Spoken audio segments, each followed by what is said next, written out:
wait 5 minutes? I know my body says ready to face today, but my brain is still with winking, blinking, and nod. I was up half the night talking Adam off the ceiling. Okay, good. Now you can talk me off of it. Colby is lying about Josh seducing her. He was making love to me that night, Mama, and Colby knows it. Well, if Josh is ready to alibi himself, the whole world is going to know it. I am very clear about the events of that night. I stayed late at Fusion. I finished up a project with my boss, Babe Chandler. And I can account for every minute after we finished working. I was sort of out of it. I almost drowned the night before, so I only remember things in bits and pieces, like through a fog. I don't remember exactly what happened the day of, but as the night went on, things got to look much, much clearer. And the time that I spent with Dr. Josh, I remember that part really well. Look who's here. What happened?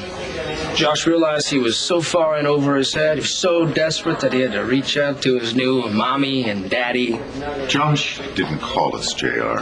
Babe did. Where is Josh? He's being interrogated for violating an innocent child. Oh, please, Adam. Hasn't this gone far enough? Stop it. Just stop persecuting my son. I'm waiting, Josh. You said you could account for every minute after you finished your work. So let's have it. What did you do? And who can corroborate it? Josh would never sell me out, Mama. I know he doesn't want to. He promised me that he would never tell JR what happened between us. Well, honey, it's one thing not telling JR, but not telling the cops who are threatening somebody of statutory rape, that's a whole nother ball of wax. Not Josh. He would never do it. He would never sell me out like that. Honey, I hope you're right. I mean, I would like to think that he is decent and trustworthy, but you know as well as I do, some men can be snakes.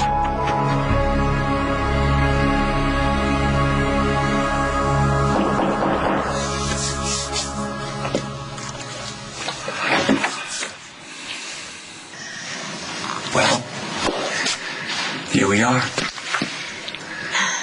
How long have you been waiting for this moment, Dixie? Dreaming about it? I can't tell you how much it means to me to be the one to take you there, to do this for you, to make all your dreams come true. So, you ready to see your little girl? I know where she is right now, Dixie. I know whom Kate is with and what she's doing. She is so close. I can bring you to her in a matter of minutes. Did you hear what I said, Dixie?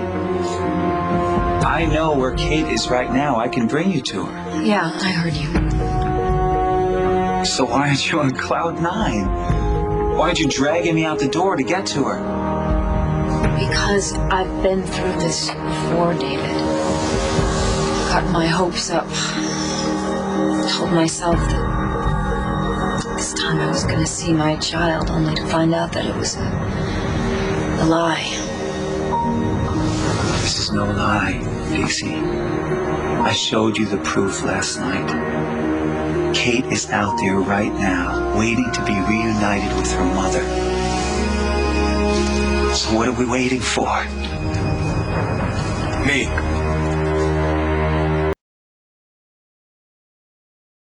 What did the bedspread say to the sheet?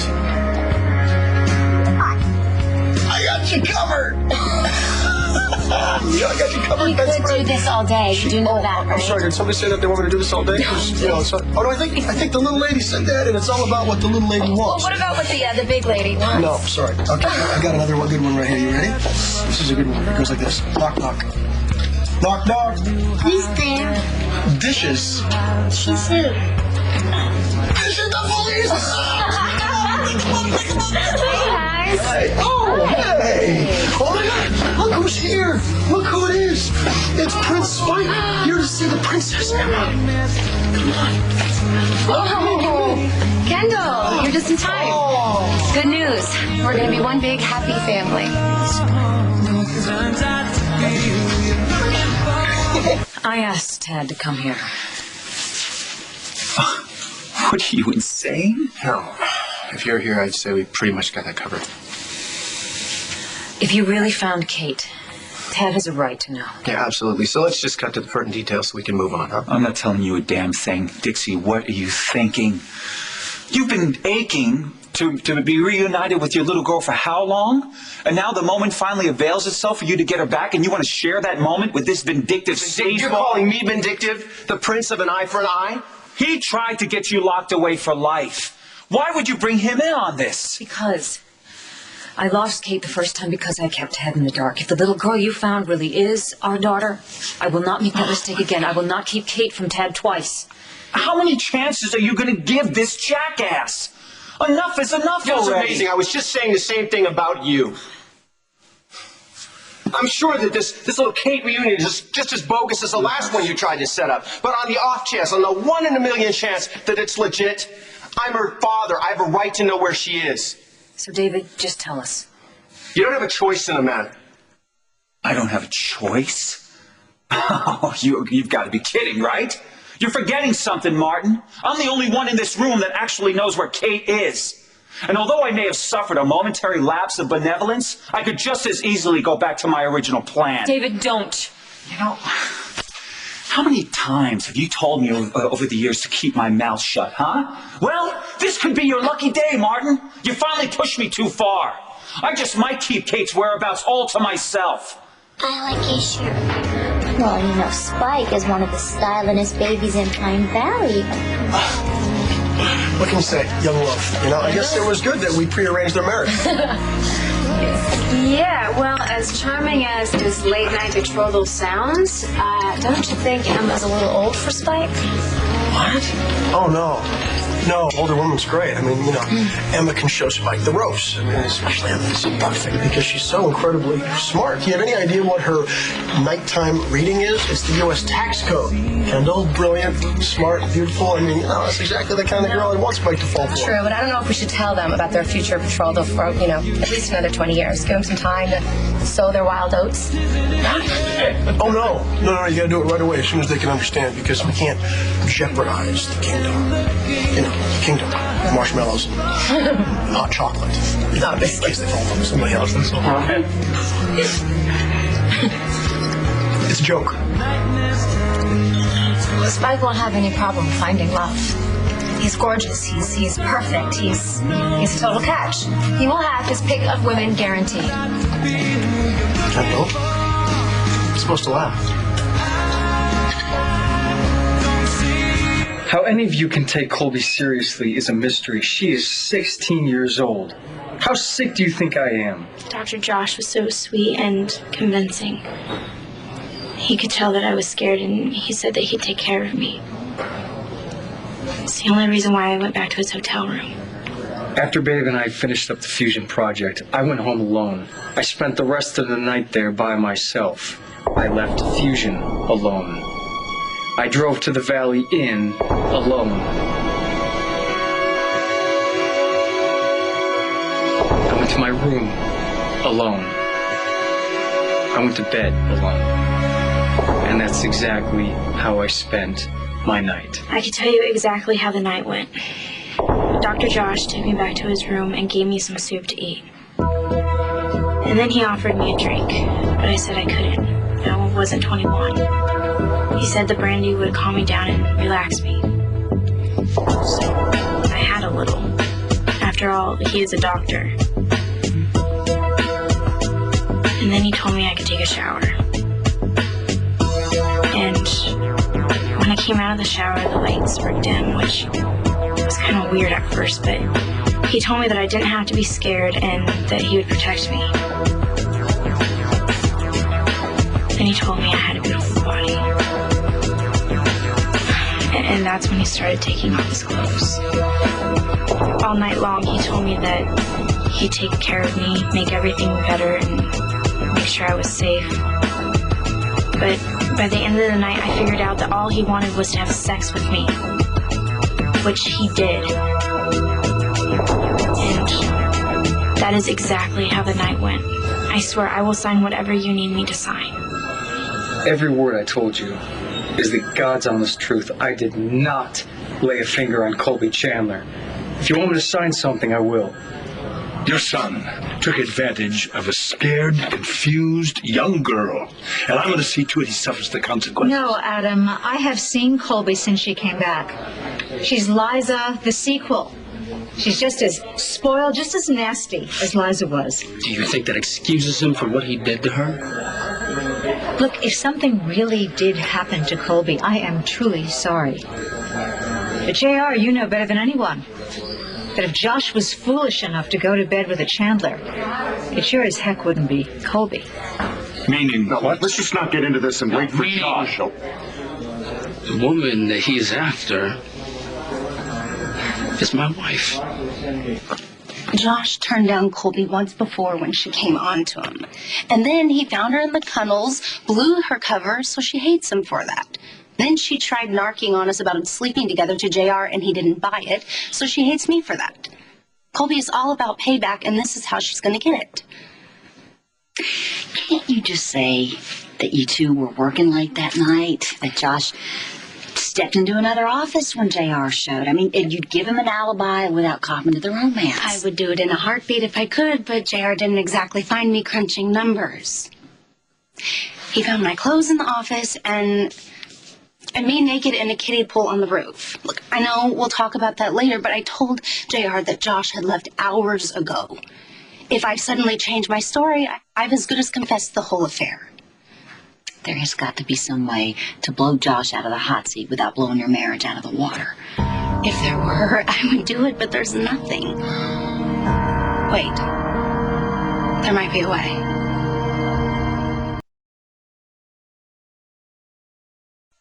You think I don't know how Josh feels about my wife? He's had the hots for her since the first day that they met. Only because your wife threw herself at him. She was nice to him. Something that slime like Josh is not used to. But the rest of us, we see him for the smarmy trash that he really is. She befriended him, and now he's so obsessed, she can't shake him. Let's go, Erica. We're here for Josh not to get into it with JR and that. Take her away, please, as far away as possible. JR, you are delusional. And you're giving that trampy wife of yours far too much credit.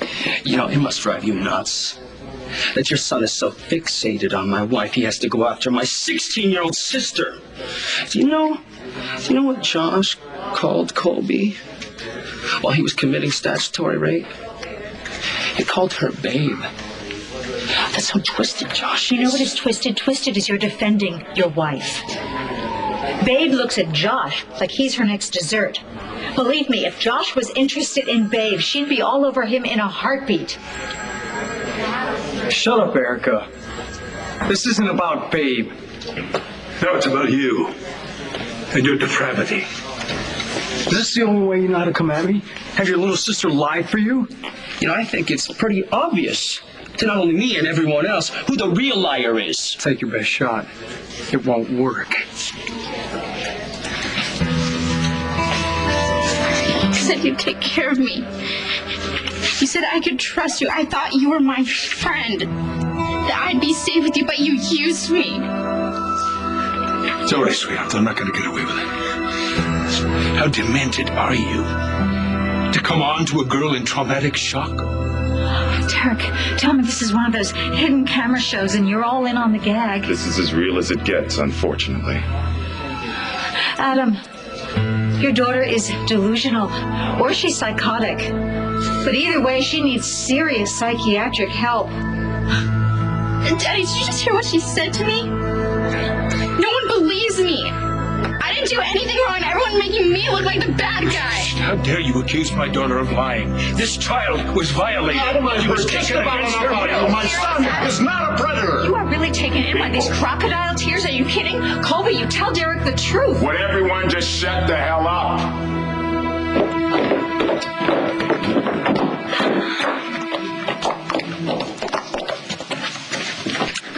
Five minutes.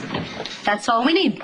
Actually, I'm sorry, but I do not even have 5 minutes. I am running so late right now. You do not have to be at school yet, and we need some answers now.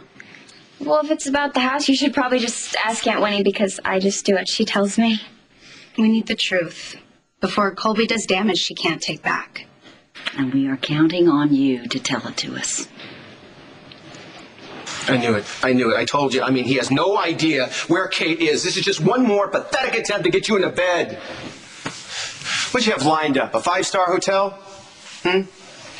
Your cabin in the woods? Why didn't you just check into a nice bed and breakfast upstate? Something a little cozier than the last place you dragged her off. Oh, yeah, that's a great strategy, Martin. Go ahead, keep spouting off. You think I'm going to sit back and take it? Forget it.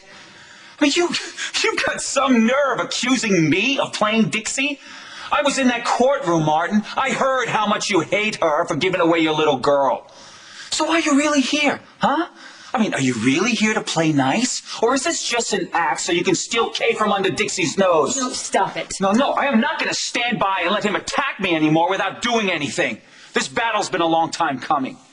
You know what they say, Dave? You play with squirrels, somebody's going to steal your nuts. Oh, come on. Oh, that's so funny. Very funny. Okay, really, that's enough. I don't think he's messing with us, okay? These are pictures of the little girl David claims is our daughter. Where'd you get these?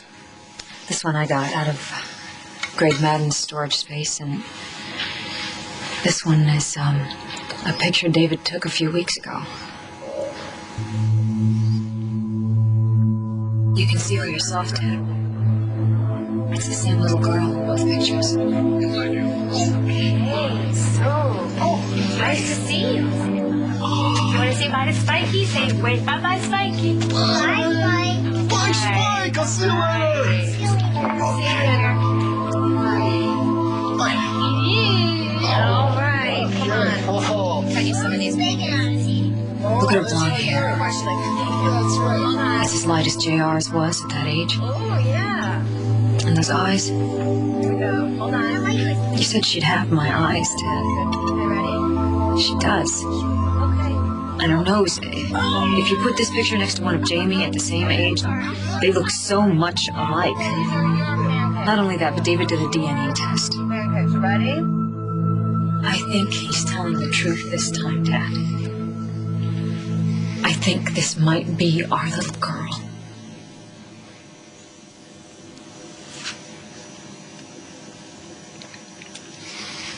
DNA test. Mm-hmm.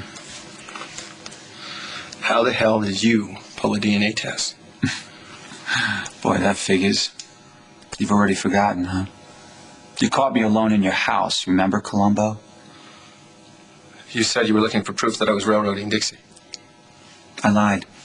I went there to steal your toothbrush.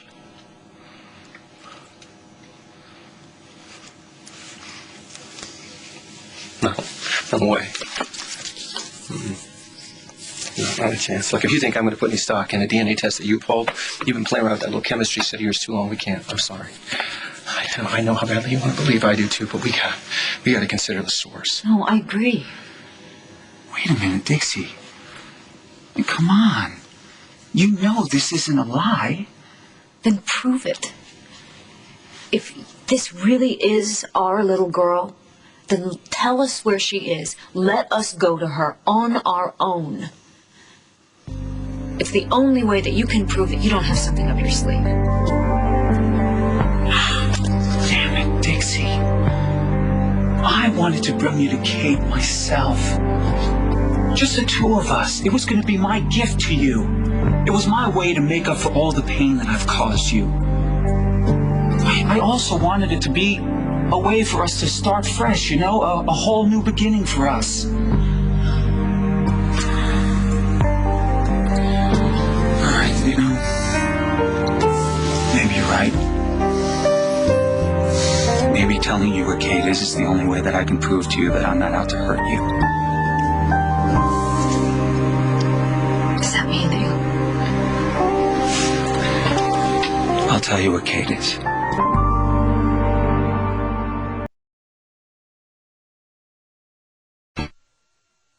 When exactly did you find out that Colby was alive and living in those tunnels? Good question. Oh, man, I seriously can't even remember. I don't know. Things were so hectic around here then.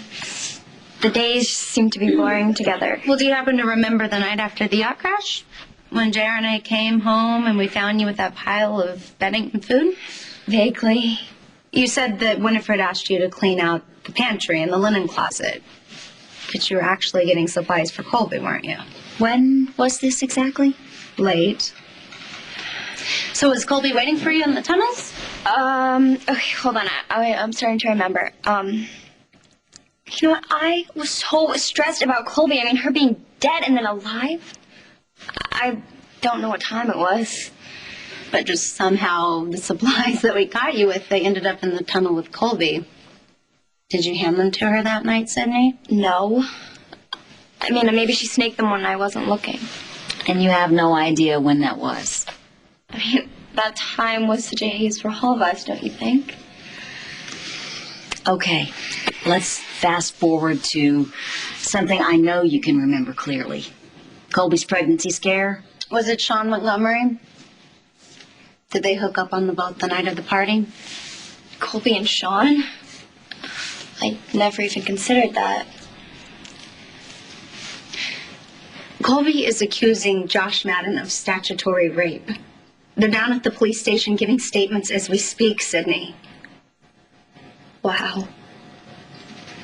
Yeah, well, call me crazy, but I'd swear that look on your face says genuine horror.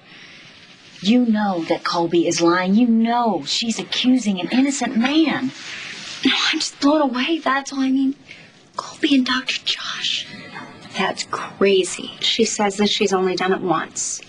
With Josh, it's a lie, and you know it.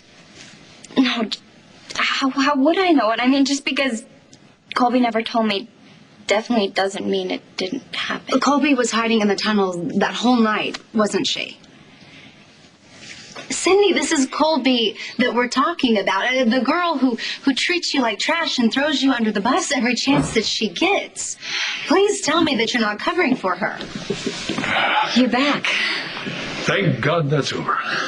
What happened? Justice. At this moment, Josh Madden is being arraigned on a charge of statutory rape. This is so wrong. Should have been there for him. End this now. No more games, Colby. Tell them that you were lying. Tell them that Josh never took you to bed. And how would you know that for sure, babe?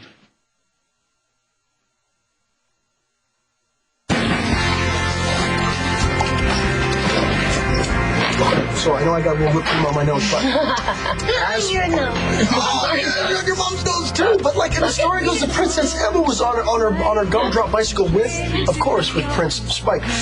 But as they were riding along on the bicycles, Emma, we got a little problem here. Do you know what the problem is?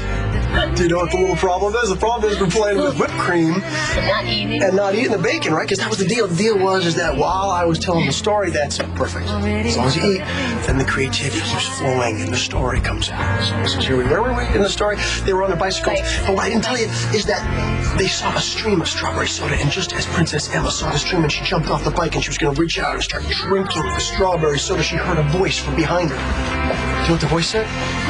You do? It said, don't drink the stream. Don't do it. And Princess Emma said, why? What's going on? Even though the stream looks so yummy. Oh, my God. Really? It's cake. The soda, and it's soda. It's going to make her fall out. But listen. And Prince Spike jumped off his bicycle.